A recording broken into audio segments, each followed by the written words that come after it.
PlayStation 5 decola e Sony confirma uma das maiores altas na história do console. E relatório trimestral da Microsoft, que encerra o ano fiscal de 2023, vem à tona e as notícias não são nada boas. Todas essas notícias e muito mais você confere aqui hoje no News Station, o seu quadro de notícias semanal. Você está na News Station, o seu quadro de notícia de consoles e muita zoeira.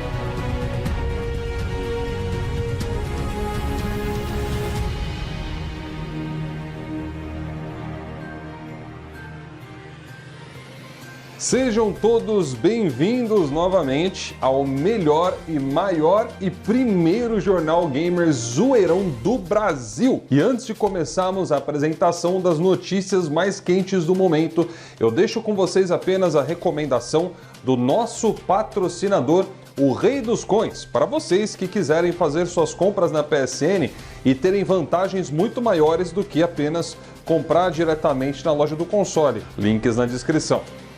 E pelo que parece, a Sony está com a corda toda. A empresa agora confirmou que o PlayStation 5 bateu todos os recordes. O console agora conseguiu atingir as tão estimadas 40 milhões de unidades. De acordo com as estimativas anteriores, a empresa deveria ter atingido essas unidades totais no começo desse ano.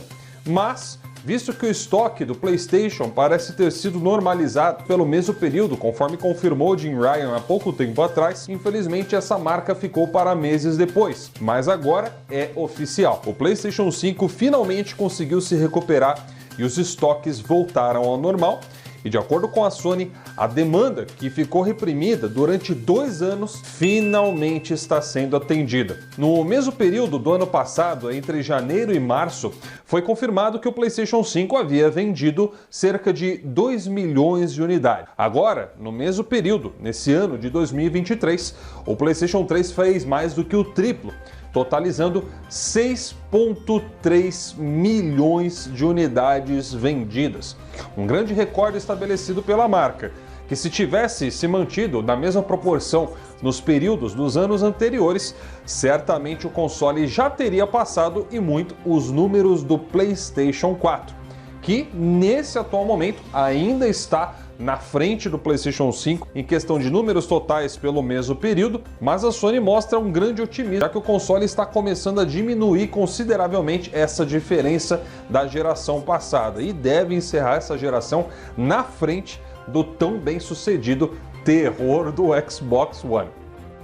Com a confirmação de 40 milhões de unidades de PlayStation 5 vendidos, a Sony, em teoria, já estaria praticamente na proporção de 2:1 contra o Xbox Series, que de acordo com as últimas informações oficiais da Microsoft em uma apresentação feita aqui no Brasil há alguns meses atrás, a nova geração do Xbox teria atingido pouco mais de 20 milhões a 21 milhões de unidades vendidas. Então, somando daquele período com alguns meses até agora, provavelmente o console se encontra na casa dos 22 milhões, conforme aponta o gráfico do VG Charts, e que também nos mostra que o PlayStation 5 continua vendendo exponencialmente mais que o console da Microsoft. Mas é claro, muita calma nessas horas. Eu sei que você talvez vá falar sobre o xCloud, e como nós já sabemos, e eu devo ressaltar isso em quase todos os vídeos em que abordaram o assunto, a Microsoft já deixou muito claro que quase ninguém utiliza o serviço na nuvem para jogar. O serviço é utilizado muito mais para testes por parte dos usuários para saberem se vão ou não baixar em seus consoles. O que torna a situação ainda mais estranha, já que muitas vezes as pessoas compartilham prints na internet de filas para conseguir acessar o xCloud. Então, se quase ninguém já usa, será que o serviço tem tão baixa capacidade de dar suporte a tantas pessoas simultaneamente? Mas infelizmente as boas notícias não são para todos. E agora vamos falar do relatório trimestral da Microsoft que finaliza o seu ano fiscal de 2023. Acompanhem comigo. que as vendas do Xbox já não são as melhores no mercado, isso todos nós sabemos desde a geração do Xbox One. A Microsoft não mostrou um bom desempenho após a geração do Xbox 360 e a sua queda foi inevitável com o anúncio desastroso do seu console de 8ª geração. Mas na 9ª geração, após a criação do tão bem-sucedido Xbox Game Pass, esperava-se que o novo console da Microsoft seria um estouro de vendas, já que teria corrigido todos os principais defeitos que o Xbox One deu origem. Exceto, é claro, por problemas de DRM ou modos online com restrições para os jogadores, talvez discos que nem contenham o jogo completo em sua mídia, e entre outras coisas questionáveis, mas parece que mesmo com todo esse esforço, o console da Microsoft simplesmente não consegue deslanchar. De acordo com o relatório fiscal recém-lançado, as quedas foram grandes, começando pelo hardware do Xbox, que caiu 13%. E o que dizer então da divisão de games como um todo? Será que ao menos os serviços, os jogos vendidos conseguiram sustentar a queda do hardware que muitos defendem aí fora? A resposta também não é muito positiva. A divisão de games como um todo da Microsoft conseguiu subir apenas um único dígito percentual. E esse 1 é literal. Não foram 2, não foram 5, nem 9%. Foi um crescimento de apenas 1%. Com isso, as grandes expectativas haviam ficado por conta dos serviços, que infelizmente parecem não terem sido capazes de segurar o tranco. O próprio Game Pass, ou serviços em geral, na divisão de games da Microsoft, subiu apenas 5%, sendo que esperava-se um desempenho de baixo para médio. E de acordo com o relatório, na conferência feita dos ganhos da Microsoft, esse desempenho foi ainda menor do que o mínimo esperado pela companhia. É válido lembrar que, algum tempo atrás, Phil Spencer havia dito que o crescimento do próprio serviço carro-chefe do Xbox havia parado, ao menos na linha dos consoles.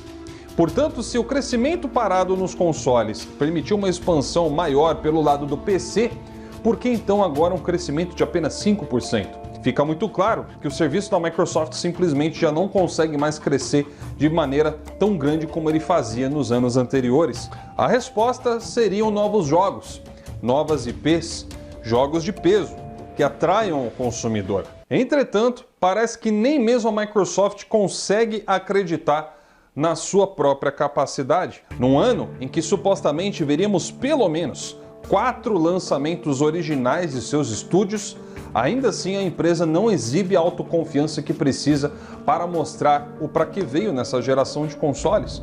De acordo com a diretora financeira da companhia, Amy Hood, o crescimento esperado para a divisão de games para o próximo semestre da Microsoft, que seria o Q1 de 2024, é extremamente conservador, na casa também de apenas um único dígito. O que é uma revelação surpreendente, já que está prevista a possível aquisição da Activision para o próximo trimestre da Microsoft, além de, é claro, o lançamento de grandes títulos, como Forza Motorsport e Starfield. Ou seja, a própria companhia não está depositando fé nos títulos que ela mesma está desenvolvendo, nem mesmo na aquisição multibilionária da Activision e o seu aglomerado de estúdios. E agora, com a chegada de Spider-Man 2 na plataforma rival, o que será que vai acontecer? Aguardemos os próximos capítulos. E deixamos para você um incentivo para que você deixe o seu like, pois esse tipo de quadro dá um trabalho do caramba de fazer, sério mesmo, velho. Digo, é muito trabalhoso para os nossos profissionais que neste estúdio se encontram, que no caso sou apenas eu, né? Não tem mais ninguém aqui não, eu falo com as paredes. E até a próxima edição do New Station, o seu quadro de notícias semanal. É, meus amigos, e aquele trailer lá do Spider, hein? Ó, vocês curtiram, né? Curtiram, né? Pô, só ainda não curti muito aquela roupa de pneu, né? Do Peter ali. Pô, não sei, cara, não sei. Mas isso aí é fácil de aguentar, né? Difícil foi ter perdido aquela promoção da Amazon de R$196. Cara, que vontade de rasgar, nem te falo o que, viu?